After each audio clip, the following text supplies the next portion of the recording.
We are global transformers, changing the world from the way it is to the way it should be. We are one. Wherever we live on this earth, we are one human family. On behalf of our team of radio hosts, I'd like to extend a greeting to all the members of our family, whenever and wherever you may be listening around the world. To our family in China, Ni Hao. In India, Namaste. In Japan, Konnichiwa. In Korea, Annyeonghaseyo. In Russia, Здравствуйте. In Germany, Guten Tag. In Poland, Dzień dobry. In France, Bonjour. In Spain, Hola. In Italy, Ciao. In Egypt, Ahlan wa sahlan. In Ghana, Akwaba.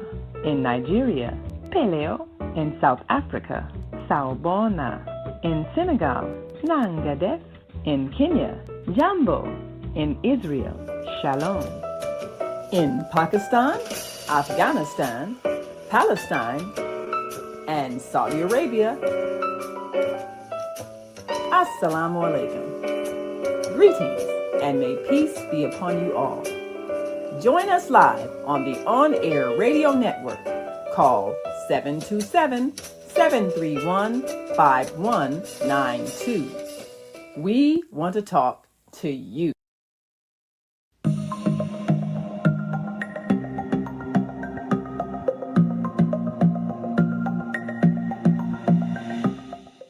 Hi, I'm Barbara.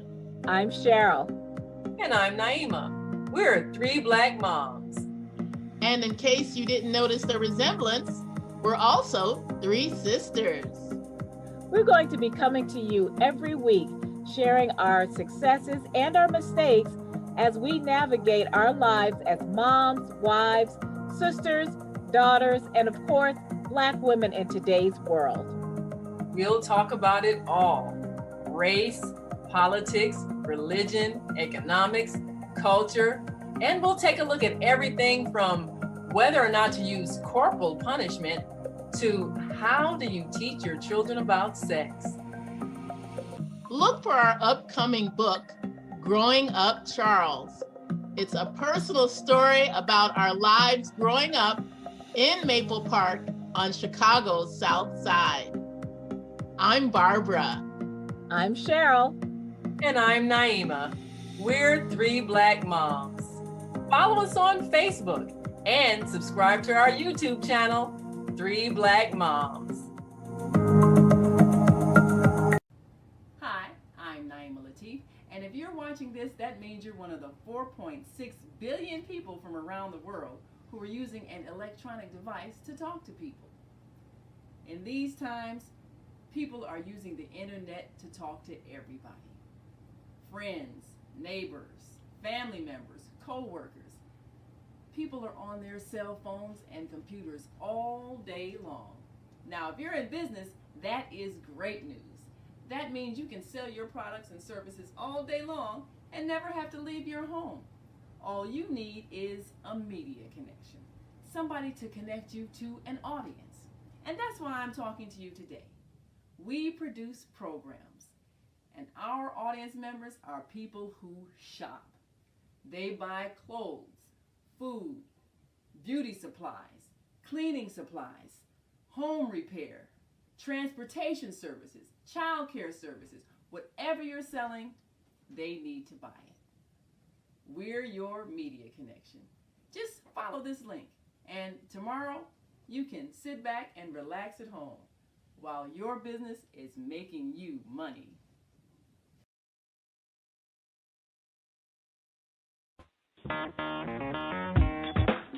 Women have the power to transform this world. We can end crime and violence if we all agree to do one thing: share. Let's share our wisdom, share our time, share our talents, share our finances, but most of all, let's share our love. This is the Female Solution.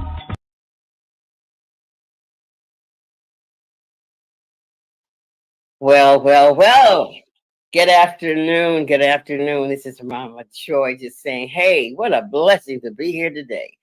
We're so excited today because This is June, and this is a month that's really exciting for many of us who are American and Black, because it's Black, not just Black history, but it's Black Music Month, and so we know that that's an honor for us. We also know that in June we celebrate Juneteenth, was the ending journey of our Emancipation Proclamation. The journey of the Emancipation Proclamation began in January 1st, 1863, and it wasn't until June 19th in 1865 that the completion of that emancipation journey ended in Texas. So I'm so excited because I believe that we're being blessed to really, with the Spirit, to just cross over and bring us together so that we can have conversations. And so, as our program, my topic is walk in your divine authority. The more that each one of us take responsibility for our own divine authority, we'll see that our walk for healing, for unity, for peace, and joy will come about in time, because we're going to be just naturally, organically brought together. And I'm just really delighted that for this day, because I was inspired by a lady who had visited Gettysburg, Pennsylvania.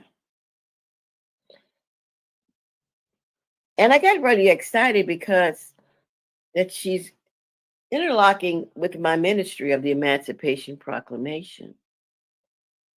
And it's so very few people that I can have a discussion with about that time in America during that Civil War period, during that Emancipation Proclamation period, during that time of the great upheaval.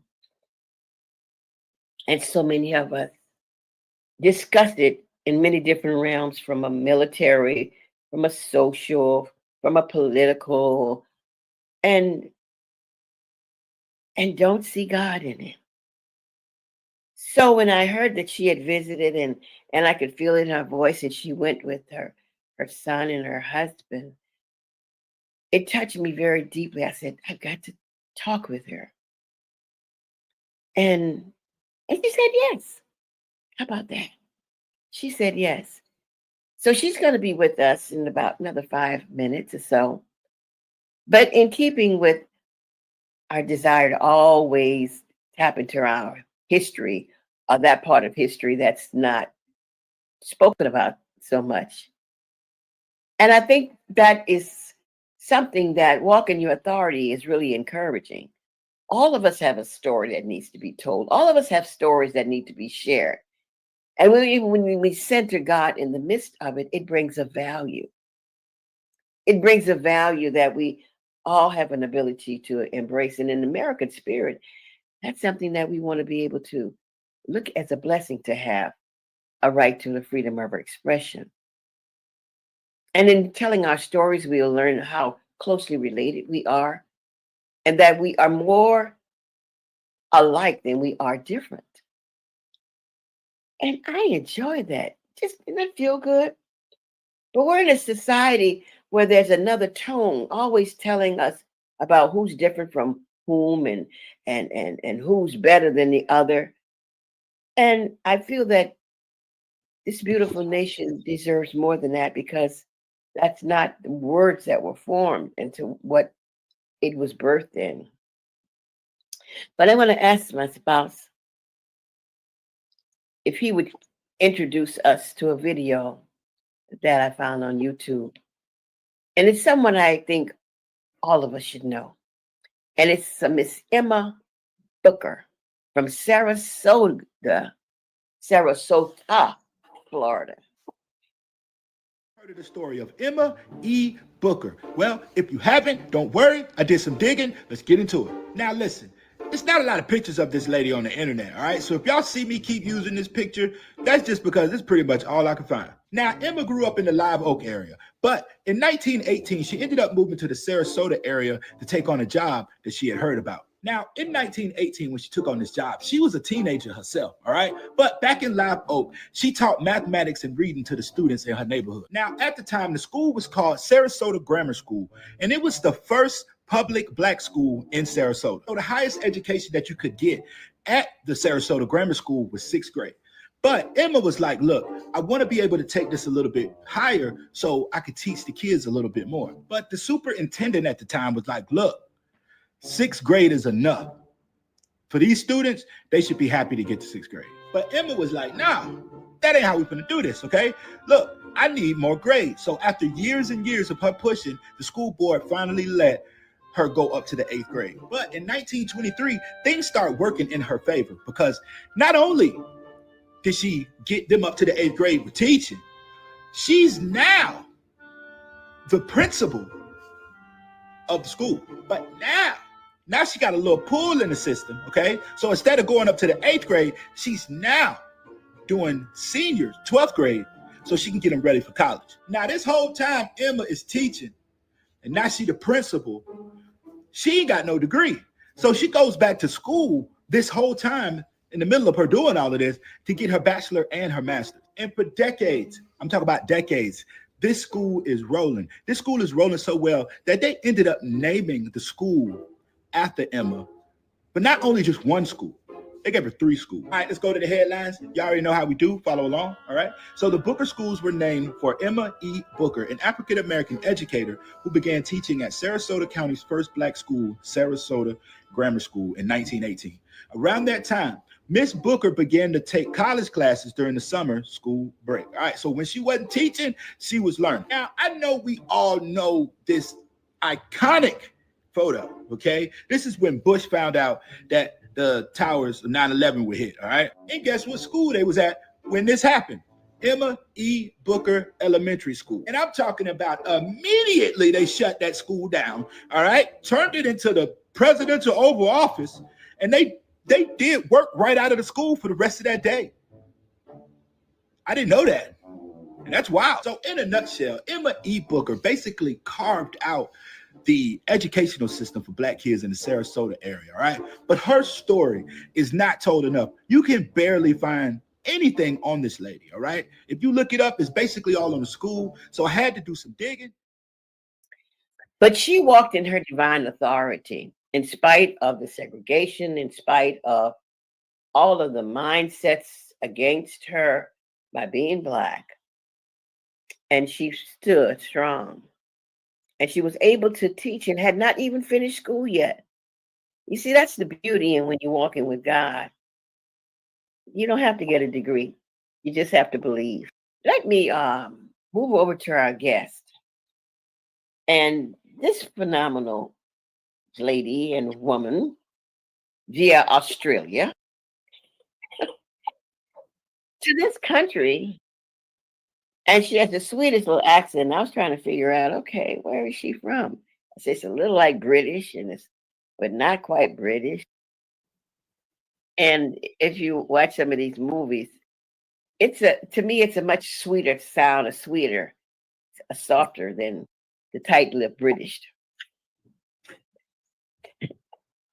And most of the movie stars that have it, I love to hear them speak.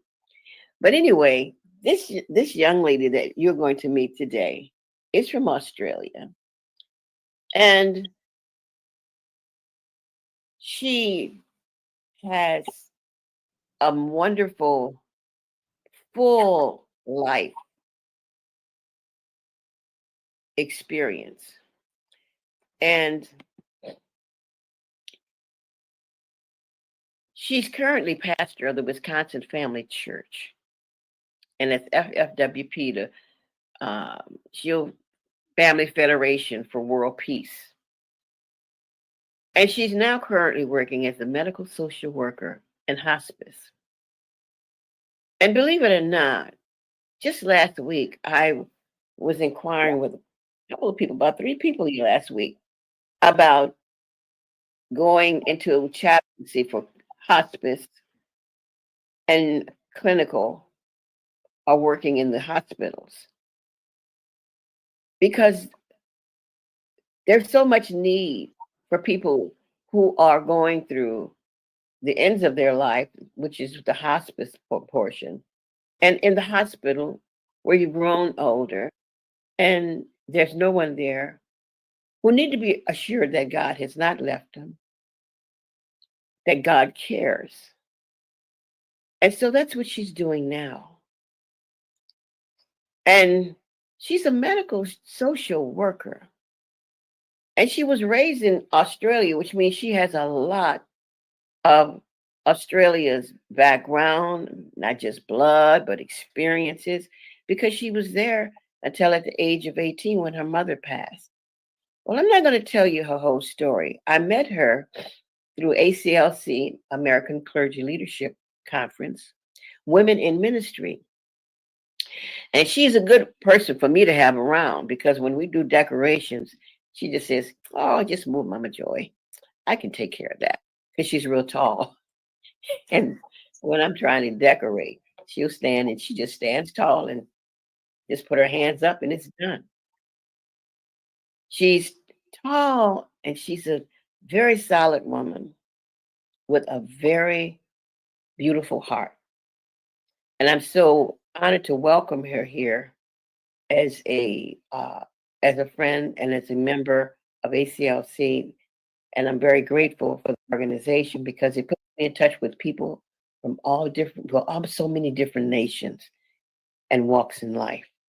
So right now, put your hands together and let's welcome to the platform here of Walk in Your Divine Authority, as she's going to do today. She does every day, I do believe. Pastor Marian North. God bless you. Mama Joy, thank you very much. I feel very uplifted by your introduction of me. Yeah, and as part of myself today, I would like to introduce you to my husband, Glen, who is sitting here beside me. He's the reason I'm in Wisconsin. And we have our eldest son, Daniel, who's at law school in Nebraska, with us today also, because we three had the blessing to travel together to Gettysburg. Actually, we didn't have the intention to go to Gettysburg. We were in Pennsylvania, and looking at the map, we were near Gettysburg, so that's a great place to go. So we went there. We spent a whole day there. It was a very powerful experience to be there and to be there together. There are so many monuments and so many memorials to all different aspects of this 3-day battle.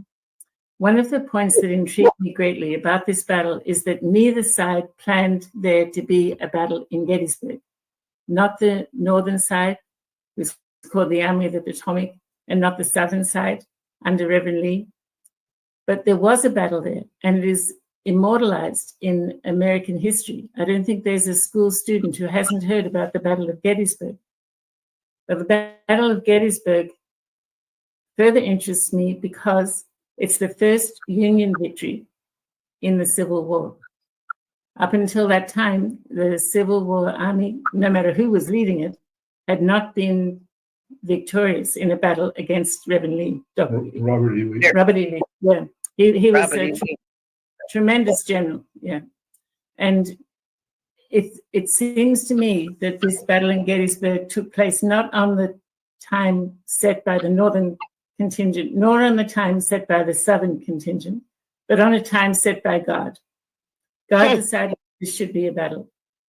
God decided that this field would be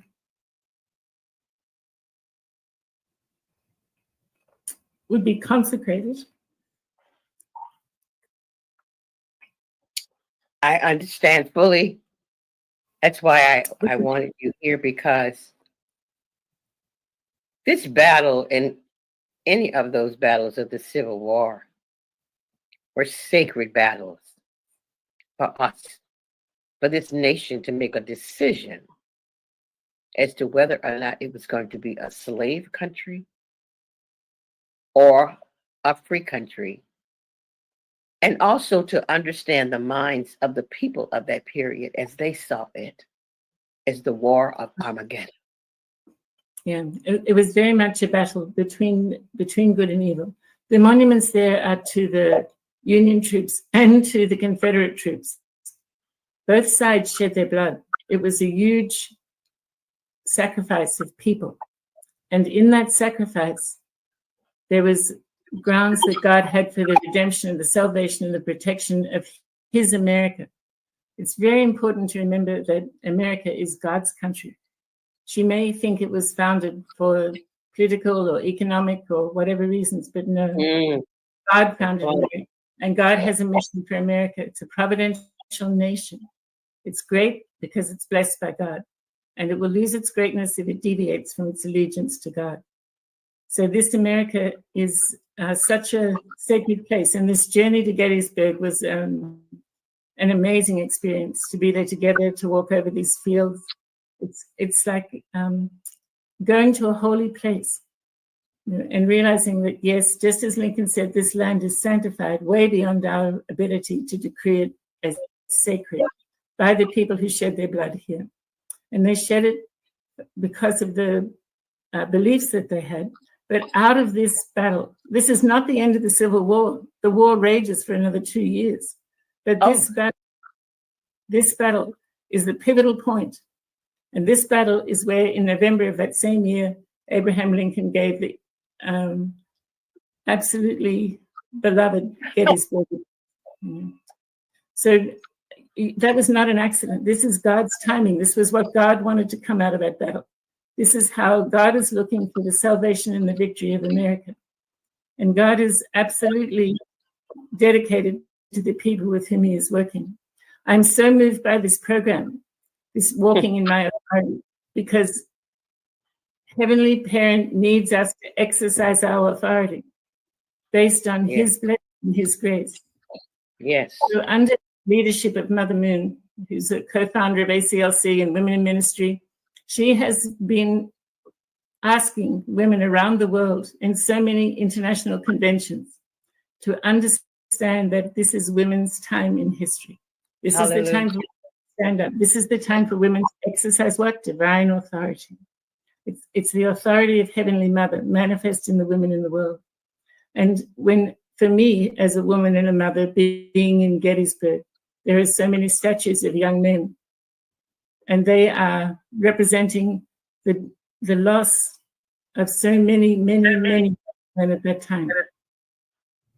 So our reflection of our sons is to take good care of them. We don't want to see them go to war. We don't want to repeat this again. We don't. We want it to be finished. So my reflection of this experience is that I'm so grateful that we could go. And like all experiences, it's different for each person who goes. So I'm very grateful to Mama Joy that she included my husband Glen, my son Daniel, so they can share something of their reflection and experience at this time. And I'd like to ask Glen if he would like to share some very personal connection with this Civil War. So Glen. Okay. Let me first say hello, Glen. Let me welcome you to the platform of the Female Solution. And this is right on the hem of what Pastor North says, and that is, it is time for women to make this stand. And as you know, this is the Female Solution, because we have come to that point of understanding. And our CEO, Sister Naima Latif,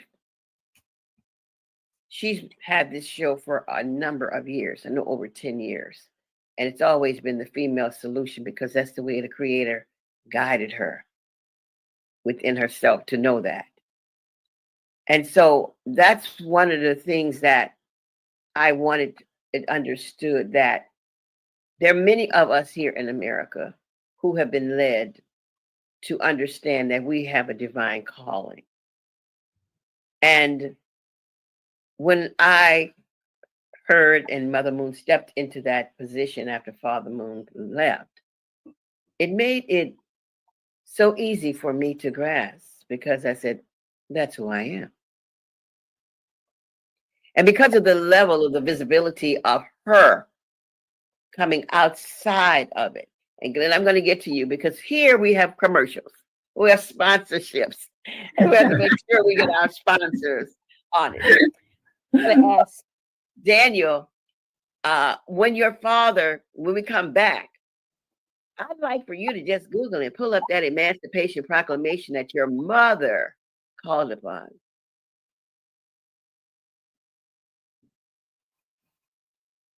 Because we miss so much when we don't understand that God is in the midst of all of it. And that's one of the beautiful assignments that I've ever had in my life, and that was to teach the Emancipation Proclamation. And Brother Glenn, we're going to be back in a couple of minutes. We're going to have commercials. And when we come back, I want you to share. And I'm asked that Sharon can put up that awesome picture of your great uncle, and you'll share your story about him. Okay.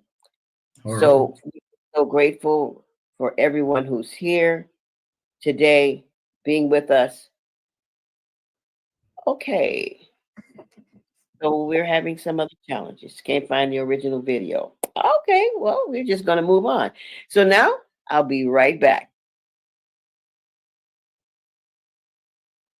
We also want you to know that if you want to talk with either the North or make comments, that you can call our number. I'm going to ask that number be placed on the screen for you, 515-605-9325.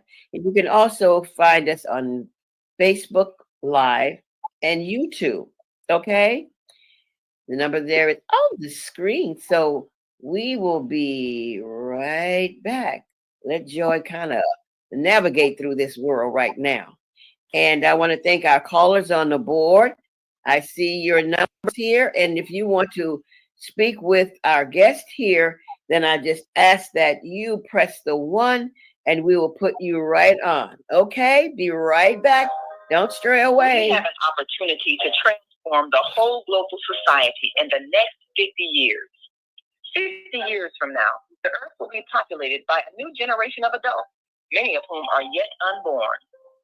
Our mission is to nurture them in childhood with love, guidance, and protection, and to raise them in healthy, happy families.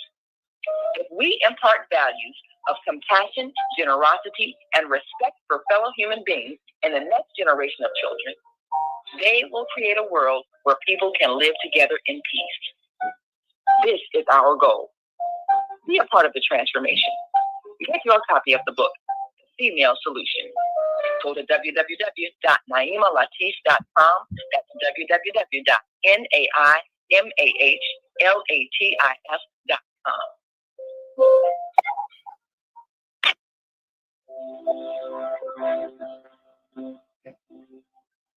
Do you want to live in a world without war? Join our global peace movement. Heavenly Culture World Peace Restoration of Light transcends culture, religion, ideology, and the boundaries to achieve peaceful harmony in the global society.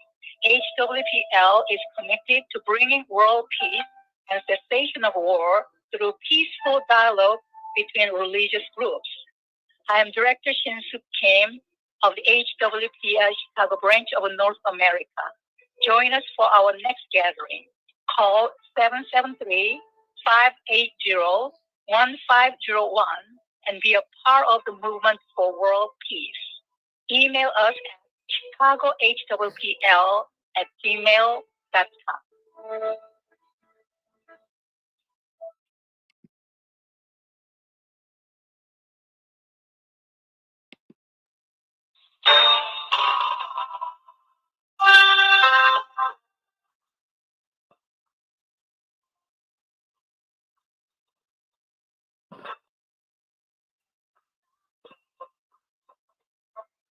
All right, this is Mama Joy returning back to walk in your divine authority. And we have a guest here today, none other than Pastor Marian North and her husband, Glen North, and her son. You know, we've got a family here. I don't have this too often. So I'm really excited about it. And before we go, I have a caller, and I don't know what their comments are, but I'd like to just let you know that you're not here by yourself, and let me find out what it is, what comments that they want to speak to you about. They just put their hand up, and that's caller 0048. Can you give us your name, please, and tell us where you're calling from?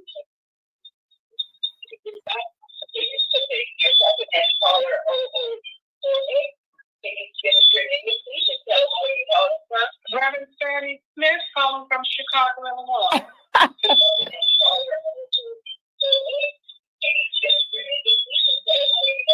Wait, hold on. Let me see. Let me see if I can get this.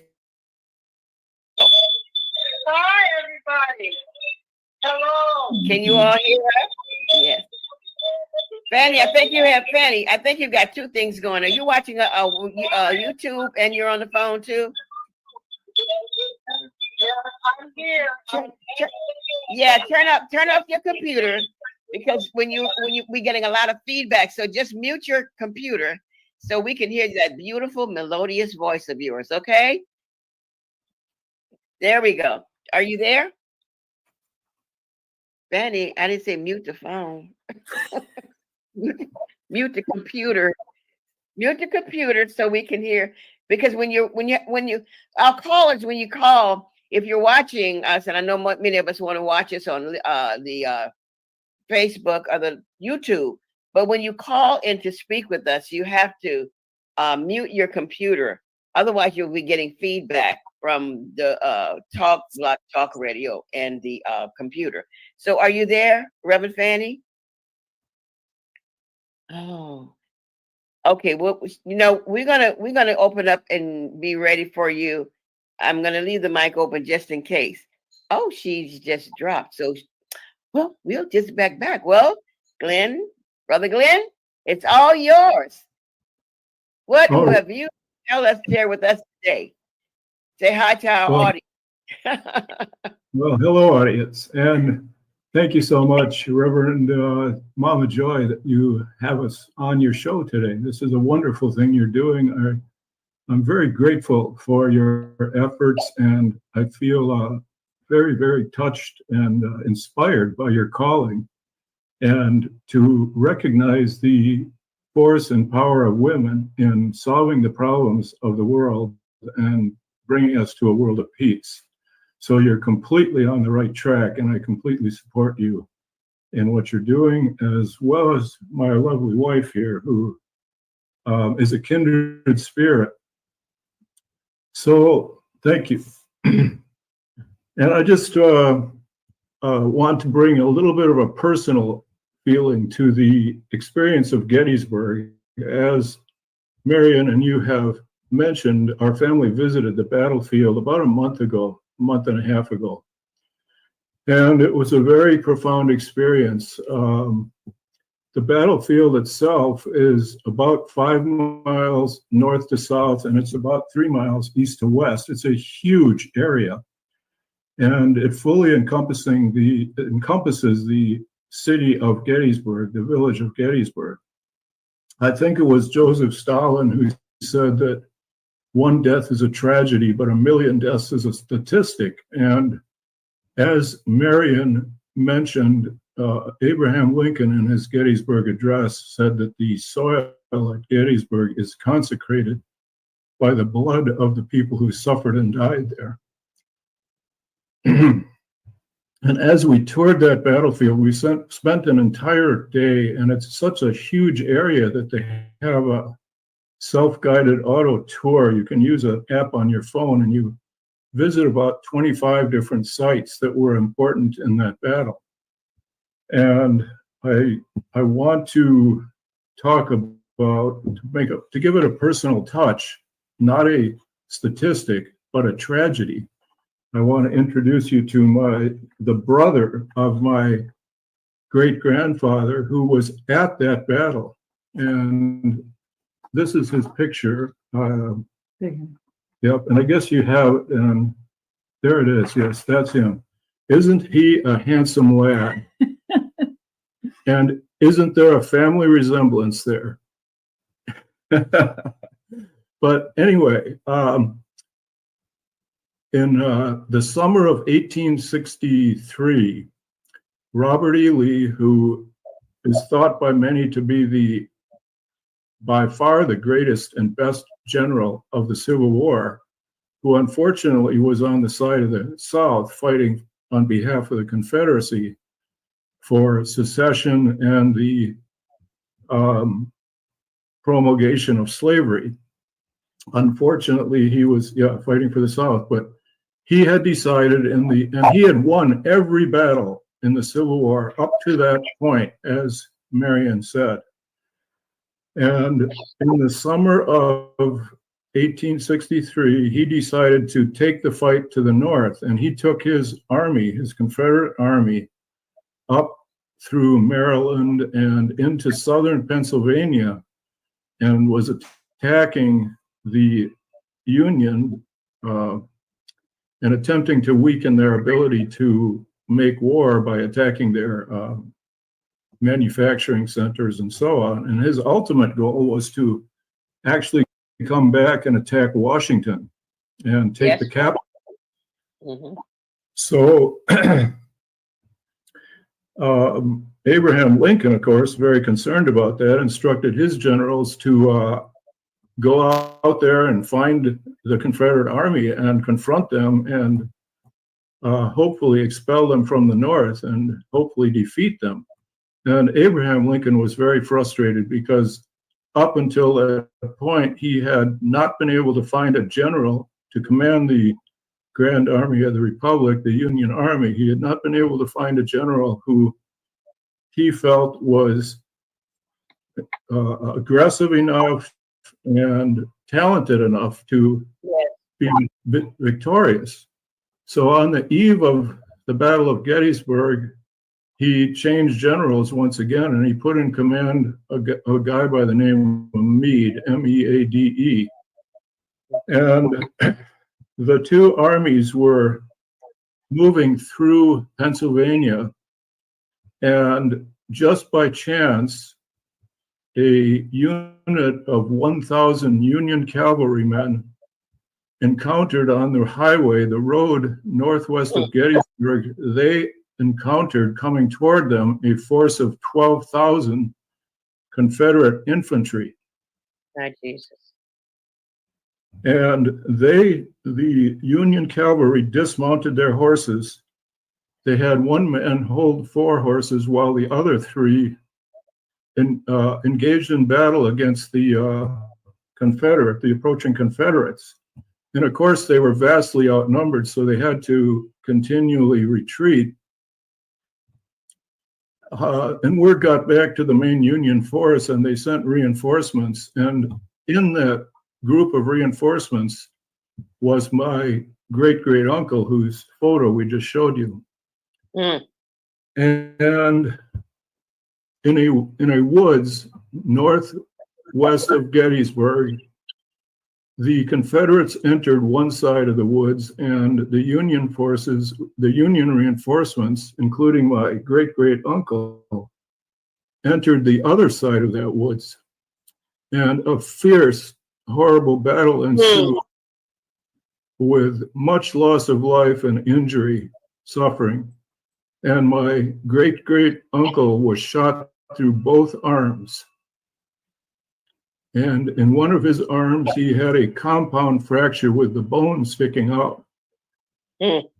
Needless to say, that was the end of the Battle of Gettysburg for him. He was evacuated to a hospital where his wounds were treated, and fortunately, he survived. Of course, many people injured in those days did not survive. They succumbed to infection because they didn't have antibiotics, and they didn't have the understanding of germs and so on that we have today.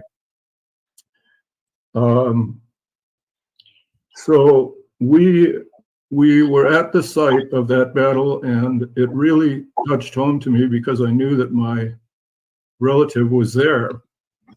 And you could almost feel the blood in the ground, and you could feel the sorrow at that site. Now, I've talked about my great-great-uncle, but I also want to talk briefly about his father. Can we just get a little pause of that? Can we just get a little pause of that? Because I can hear you, I can feel you, and that's why we are calling this the sacred echoes of Gettysburg. Because you are here, those people are not dead. Yeah, that spirit is still here with us.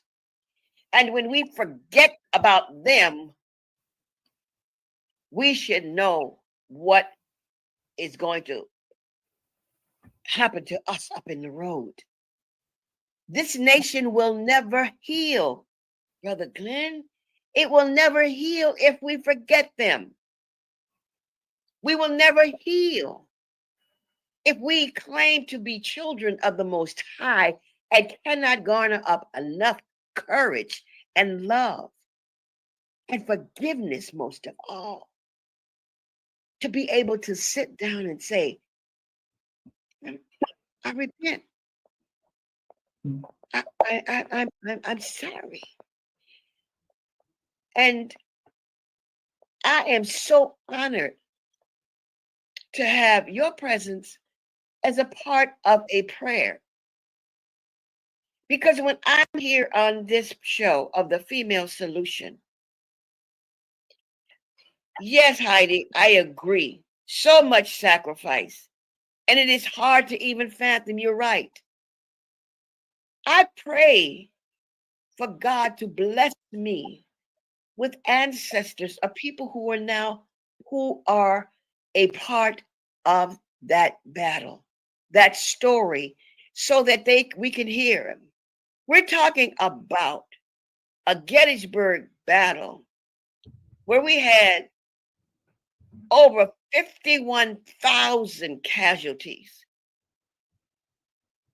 23,000 casualties on the Union side, and 28,000 men, husbands, uncles, nephews, sons on that battlefield of Gettysburg. We had over 51,112 men out there on this American soil that many people, the only thing they could remember was the very thing that Abraham said.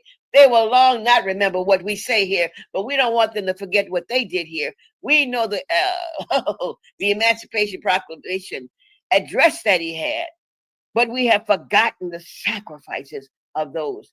And your uncle, over 51,000, and most of the people, as you said, they died because of the disease, not the bullet, but because of the disease and the inept way of not knowing how to handle such a massive number of people. And not only that, they didn't have any way of connecting all those bodies. Yeah. That it was so great until, the kind of system we have now to gather up bodies of wounded soldiers or those who have been lost. That had not even taken place yet. So many of these, I implore you to go to your Google and get some of the images. Some of those men, their bodies decayed out on the field, and they are buried right there on the field and were turned into bones. They were burying bones because they could not handle all of that death. Oh, we cannot forget this. And we can't stay bitter. And I'm going to let you finish, but I just had to say that because it's the power of the people and the love of God in the people and the love of the people's love for this nation as the providence of God that they went forth like this. There's a scene that True Blood gives, and if you want to read the story on the Abraham Lincoln Lessons in Spiritual Leadership, you see that this is we had a great theologian as a president. We did, yes. A great theologian, a man who prayed all day, but carried his Bible all day, read the Bible back and forward. We're in the divine hands of God, but we're not going to let it slip away. That's why we have this program today, because we've forgotten, but we're reminding them. And I just had to say that, Glenn, because your uncle is present with us right now. What was the inspiration for Daniel going into the law? Was that part of it?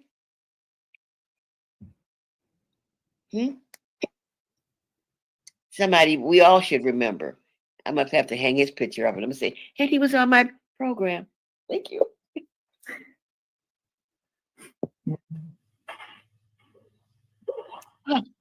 So while you were there, what were you sensing? You know, I never really understood the spirit world that much, but I do know that when I'm there and I can feel the presence. Did you hear? Could you even fathom the mourns? Thank you, Sharam, for putting up these pictures. Because one of the things that really got to me when I start looking at the pictures and reading more about the Battle of Gettysburg, it was, I would say, 98% hand-to-hand combat. It was men with band gorging and going forth. It was hand-to-hand combat. That rapid firing rifle came in during that time, but that wasn't utilized to a great degree. These men, and these were brothers fighting brothers, fathers fighting sons, because of what they believed God was leading them to do and whose side. That's the most important thing. And I think most people forget, or I probably don't even know, that this was a war where Christians in the North was fighting Christians in the South. Yeah. So what was your thought on that, Sister Marian, as a pastor and one who is aware of crises and how this type of situation can traumatize? You said it was not planned. Gettysburg was not a planned battle. No, but it is not. And how do you think that impacted psychologically on the people of Gettysburg? And do you feel it's still there? Do you feel it's still impacting on them? Yeah, I think it's not possible to go there, Reverend Joy, without being touched by the reality of what happened at that place. And to sit at the gateway to the cemetery there, to see all those white stones lined up, trying to make honor to the people who died there. It's a very powerful experience to stand at the place where Lincoln gave the Gettysburg Address and to understand that in less than 3 minutes, he summarized something so much deeply ingrained in the heart of America. That was not his words. Yes, he spoke the words, but God spoke through him. It was God who was trying to give the consciousness to the nation about what it needed to do in order for it to be able to accomplish what God needs America to accomplish. So God brought many people here, but the people here, they need to make oneness together because this is God's land. So the experience of being there, it's a very holy experience. I don't know if the picture came through, but there's one picture our family took with President Lincoln. He wasn't there. It's just a statue, right? But you feel like... Did you send that to me? Last night, yeah. I sent you those pictures in the text, Sharam, and I sent that. It's a statue. Yeah. There were several statues. Yeah. I wish you could put them on so we can see parts of the visitation that they had, because they sent several pictures of the family. That picture. Tell me about this particular picture. This one gave stats about how many people died. Right. In particular, Yeah, I remember. Being from Wisconsin, we especially wanted to visit all the Wisconsin monuments. So these are of the Iron Brigade. They list the people who came from Wisconsin, who fought in this battle. And Wisconsin, interestingly enough, has a very high percentage of eligible people who participated voluntarily in the Civil War. So she only became a state in 1848. But 20 years later, she's heavily engaged. 12 years later, in this war. So these memorials are really moving. It's something, when you say that, when I saw the pictures, and I went into the Google and got images, and when I saw Louisiana, something happened to me, because it was a distance. But when I saw the state of Louisiana, which is my home state, right, I said, well, Louisiana was there. You see all of these states that was participating. Look, tell us about this. What's this statue right here? What's this about? This was a memorial, I think, for the people of Pennsylvania. And it was very interesting because it said in this memorial, we are putting people from different walks of life. And it listed them, and it said one of the people is a youth and one is a young man, as if they were two different things. And it was immortalizing with gratitude the unity that came about as people came together to fight for something bigger than any of them, regardless of their occupation or their education, but because of their belief in something that Lincoln lists as something holy that could be reserved at this time. And it was, it's very powerful because when we see these statues of these young men, then it could be your son, Reverend Joy. It could be my son, who was there. And there's so much poignancy, to appreciating that. So I think when you're ready, if Daniel could share a little bit about his experience, I think it would help to round out the perspective from a patriotic point of view. I'm ready for Daniel. I'm ready. And before I want you to set yourself up with that Emancipation Proclamation. And Zelda Robinson says, good afternoon, beautiful people enjoying the show from Turks and Caicos. Really? Thanks for sharing this information. Thank you, Zelda, for sharing it. And thank you, Minister Rosa, who is also a member of Reverend Stalin Church. Right. And thank you, Heidi Vetter. So are you ready for that? Prepared that, reading that and setting this up for us? I am just, this is touching. Let us know when you're ready, Daniel. Hi, Reverend Mama Joy. I have the Gettysburg Address, which I put in the chat. I also am just bringing up the Emancipation Proclamation of January 1st, 1863, which I have in front of me now.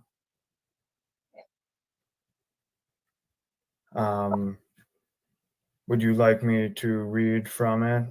I'd like for you to read it. The print from there is very small. Can you read it? Okay. I can read it. Because you can get a text of it, but you're reading from the actual, the script one, right? Oh, no, I have a transcription of it in typeface. Awesome. Yes, I would love to hear you say it, read it, because I think that too needs to be refreshed in our minds. Issued January 1st, 1863, by the President of the United States of America, a proclamation. Whereas on the 22nd day of September, A.D. 1862, a proclamation was issued by the President of the United States containing, among other things, the following, to wit, that on the first day of January A.D. 1863, all persons held as slaves within any state or designated part of a state, the people whereof shall then be in rebellion against the United States, shall be then, thenceforth, and forever free.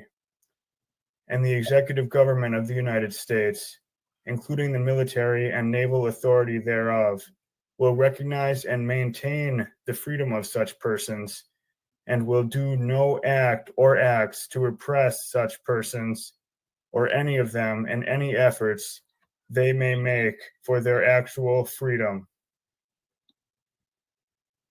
That the proclamation will, on the first day of January aforesaid, by proclamation, designate the states and parts of states, if any, in which the people thereof, respectively, shall then be in rebellion against the United States, and the fact that any state or the people thereof shall on that day be in good faith represented in the Congress of the United States by members chosen thereto at elections wherein a majority of the qualified voters of such states shall have participated shall, in the absence of strong countervailing testimony, be deemed conclusive evidence that such state and the people thereof are not then in rebellion against the United States. Now, therefore, I, Abraham Lincoln, President of the United States, by the virtue of the power in me vested as Commander-in-Chief of the Army and Navy of the United States, in time of actual armed rebellion against the authority and government of the United States, and as a fit and necessary war measure for suppressing said rebellion, do, on this first day of January AD 1863, and in accordance with my purpose so to do, publicly proclaimed for the full period of 100 days from the first day mentioned above, order and designate as the states and parts of states wherein the people thereof, respectively, are this day in rebellion against the United States, the following, to wit, Arkansas, Texas, Louisiana, except the parishes of St. Bernard, Pelquimines, Jefferson, St. John, St. Charles, St. James, Ascension, Assumption, Terrebonne, La Fourche, St. Mary, St. Martin, and Orleans, including the city of New Orleans, Mississippi, Alabama, Florida, Georgia, South Carolina, North Carolina, and Virginia, except the 48 counties designated as West Virginia, and also the counties of Berkeley, Accomack, Northampton, Elizabeth City, York, Princess Anne, and Norfolk, including the cities of Norfolk and Portsmouth, and which excepted parts are for the present left precisely as if this proclamation were not issued. And by virtue of the power and the great purpose aforesaid, I do order and declare that all persons held as slaves within said designated states and parts of states are, and henceforth shall be, free, and that the executive government of the United States, including the military and naval authorities thereof, will recognize and maintain the freedom of said persons. And I hereby enjoin upon the people so declared to be free to abstain from all violence, unless in necessary self-defense. And I recommend to them that, in all case, when allowed, they labor faithfully for reasonable wages. And I further declare and make known that such persons of suitable condition will be received to the armed forces of the United States, to garrison forts, positions, stations, and other places, and to man vessels of all sorts in said service. And upon this act, sincerely believed to be an act of justice, warranted by the Constitution upon military necessity, I invoke the considerate judgment of mankind and the gracious favor of Almighty God. So concludes the Emancipation Proclamation. Thank you so much. My goodness. Now, my error on this, I wanted the Gettysburg Address, but I told you the Emancipation Proclamation. And I also have that one, but and you know what, Daniel? I just want to tell you, I'm gonna let you do that one too a little later. Maybe your dad can read that one. I'm gonna have everybody doing assignments today. I want you to know what Daniel just read, if you notice that he concluded with a prayer. How many of us know that the Emancipation Proclamation had a prayer in it? How many of us know that when Daniel read, Daniel acknowledged the presence of God 5 times in that document?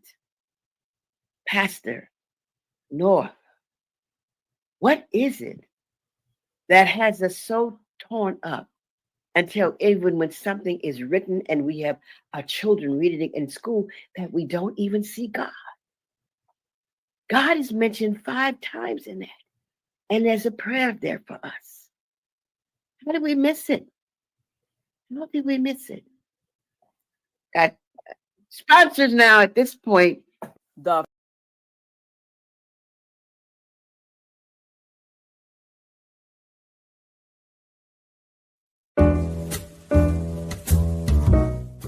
We've come to the end of our show today.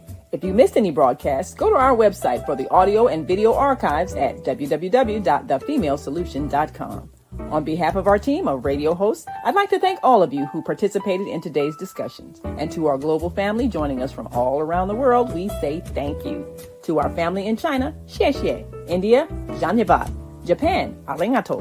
Korea, kamsamnida. Russia, spasiba. Germany, danke. Poland, dziękuję.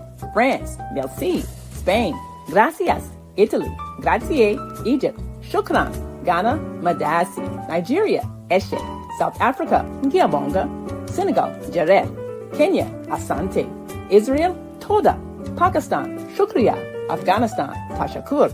Saudi Arabia and Palestine, shukran. Assalamu alaikum wa rahmatullahi wa barakatuhu. Thank you, and may peace be upon you and the mercy of God and God's blessings.